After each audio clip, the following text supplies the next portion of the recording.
ले होटुरा रे रायपुर मुंगेली के रोड मा मजा दे होटुरा रे मजा ले होटुरा रे रायपुर मुंगेली के रोड मा रायपुर मुंगेली के रोड मा रे लुरमी पटरिया के रोड मा रायपुर बिलासपुर के रोड मा रे पटरिया कमरधा के रोड मा मजा दे होटुरा रे।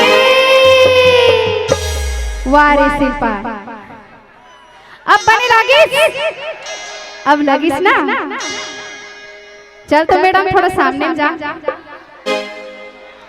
ए मजा ले होटुरा रे मजा ले होटुरा रे रायपुर मुंगेली के रोड मा ए मजा ले होटुरा रे मजा ले होटुरा रे रायपुर बिलासपुर के रोड मा।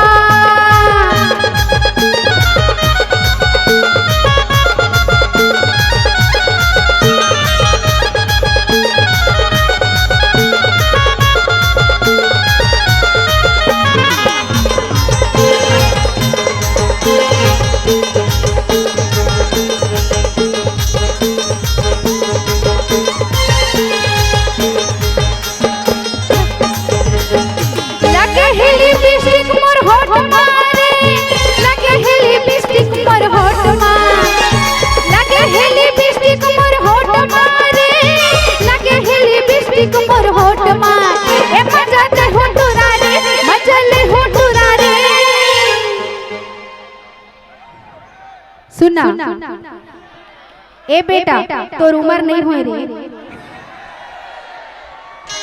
अभी तो स्कूल जाए के उम्र है कहाँ बड़े बड़े हाथ मिलवारत है छोटे लड़का मिर्चा का सस अपने जगह में रहा सुनना का इमला लड़का झन गई कैसे काबर बताओ का बोल दो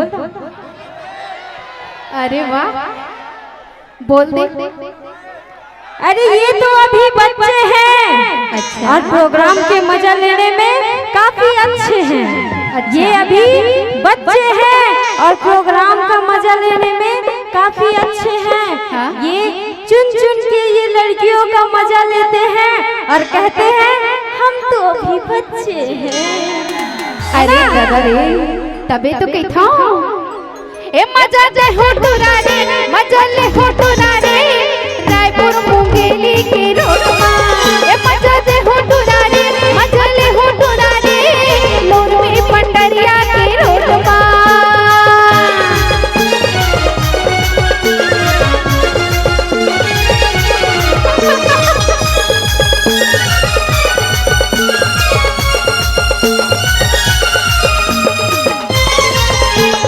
वाह रे शिल्पा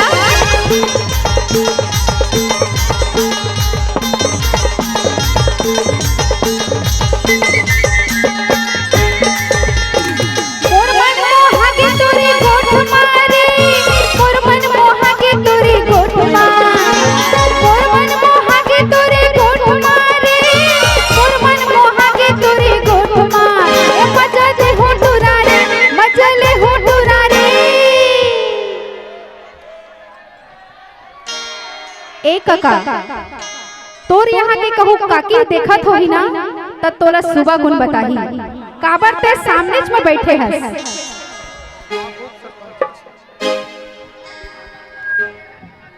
उप सरपंच ना अरे दादा रे अभी मजा ले लेथन बिहनिया भले बतात रही कहती का बात ऐसा होना चाहिए। अच्छा ए मजा ले होटुरा रे मजा ले होटुरा रे लुरमी पंडरिया के रोड मा मजा ले होटुरा रे मजा ले होटुरा रे रायपुर बिलासपुर के रोड मा।